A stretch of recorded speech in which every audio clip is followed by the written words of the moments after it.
ശബരിമല സ്വർണ്ണക്കൊള്ളയുമായി ബന്ധപ്പെട്ട അന്വേഷണം വീണ്ടും ഒരു ട്വിസ്റ്റിലേക്ക് എത്തി നിൽക്കുന്ന സമയമാണ് ഇത്. രണ്ടാമത്തെ ഇടക്കാല അന്വേഷണ റിപ്പോർട്ട് കോടതിയുടെ മുന്നിൽ അന്വേഷണ സംഘം ഇന്ന് സമർപ്പിച്ചു.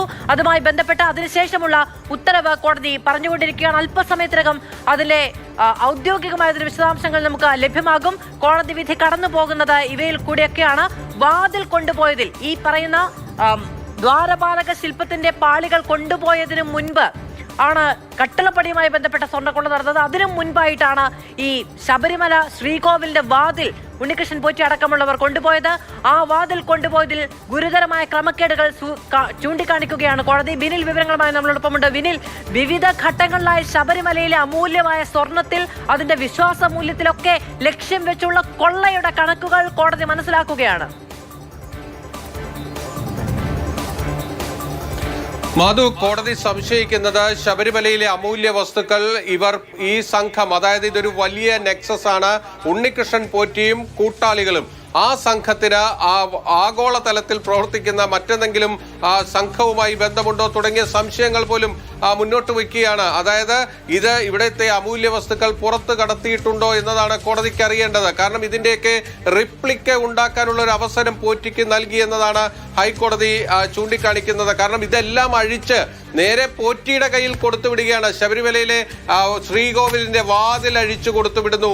ശബരിമലയിലെ ശ്രീകോവിലിന്റെ കട്ടളപ്പടികൾ അഴിച്ചു കൊടുത്തുവിടുന്നു. അതോടൊപ്പം തന്നെ ദ്വാരപാലക ശില്പങ്ങളിലെ സ്വർണ്ണപ്പാളികൾ എടുത്ത് അഴിച്ചു കൊടുത്തുവിടുന്നു. ഇതെല്ലാം കൊണ്ടുപോകുന്നത് ഉണ്ണികൃഷ്ണൻ പോറ്റിയാണ്. തന്നിഷ്ടം പോലെ ഉണ്ണികൃഷ്ണൻ പോറ്റിക്ക് ഇതെല്ലാം ചെയ്യാനുള്ള അവസരം ഒരുക്കി കൊടുത്തത് 2019 മുതലുള്ള നടപടിക്രമങ്ങളാണ്. നേരത്തെ പുറത്തു വന്നതെങ്കിൽ ഒരു വർഷം കൂടി പുറകോട്ട് പോകണം എന്നാണ് ഇന്ന് ഹൈക്കോടതി പറഞ്ഞിരിക്കുന്നത്. 2018 ശബരിമല ശ്രീകോവിലിന്റെ വാതിലുകൾ വീണ്ടും പുതിയ വാതിലുകൾ സ്ഥാപിക്കുന്നതിനുള്ള പണിയിലേക്ക് പോകുന്നത്. എന്തിനു വേണ്ടിയായിരുന്നു അവിടുത്തെ ശ്രീകോവിലിലെ വാതിലുകൾ അറ്റകുറ്റപ്പണികൾ, അതായത് പുതിയ വാതിൽ തന്നെയാണ് അവിടെ സ്ഥാപിച്ചത്.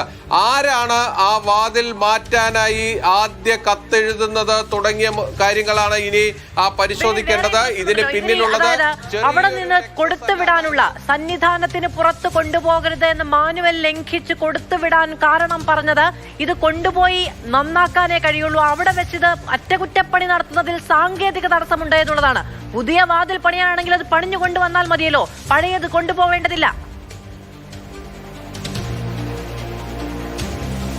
അത് തന്നെയാണ് മാധു യഥാർത്ഥ പ്രശ്നം. അതായത് അവിടെ ഉണ്ടായിരുന്ന 98 വിജയ് മല്യ 24 കാരറ്റിന്റെ തനി തങ്കം പൊതിഞ്ഞ വാതിലുകൾ, ആ വാതിലുകൾ കടത്തിക്കൊണ്ടുപോയി അത് ഉണ്ണികൃഷ്ണൻ പോറ്റിയുടെ കയ്യിൽ എത്തി അവിടുത്തെ സ്വർണം എടുത്തിട്ടുണ്ടോ എന്നതാണ് അറിയേണ്ടത് എന്നാണ് കോടതി പറയുന്നത്. അപ്പോൾ അതിന് പിന്നിലെ കാര്യങ്ങൾ കൂടി അന്വേഷിക്കാനാണ് 2018 മുതൽ ഇങ്ങോട്ട് നടന്നിട്ടുള്ള ഇടപാടുകളിൽ അന്വേഷണം വേണമെന്ന് കോടതി നിർദ്ദേശിച്ചിരിക്കുന്നത്. അതോടൊപ്പം തന്നെ ഉദ്യോഗസ്ഥർക്കും ദേവസ്വം ബോർഡിന്റെ ഭരണസമിതികൾക്കും ഉണ്ടായിട്ടുള്ള വീഴ്ചകൾ ഇന്ന് എണ്ണി പറയുകയാണ് ഹൈക്കോടതി ചെയ്തിരിക്കുന്നത്.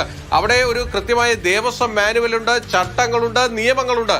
ഇതെല്ലാം കാറ്റിൽ പറത്തിക്കൊണ്ട് ഉണ്ണികൃഷ്ണൻ പോറ്റി എന്ന വ്യക്തിക്ക് ആ ശബരിമല സന്നിധാനത്തെ ഒരു പവർഫുൾ മാനായി മാറാൻ, സ്വതന്ത്രനായി പ്രവർത്തിക്കാൻ, അതായത് ഒരു പരമാധികാരിയായി പ്രവർത്തിക്കാൻ കഴിഞ്ഞു എന്നതാണ് കോടതി ചൂണ്ടിക്കാണിക്കുന്നത്. എങ്ങനെ ഇതിനുള്ള അവസരം കിട്ടി എന്നതാണ് പരിശോധിക്കപ്പെടേണ്ട കാര്യം. ഇവിടെ മരാമത്ത് വിഭാഗമുണ്ട് തിരുവിതാംകൂർ ദേവസ്വം ബോർഡിന്.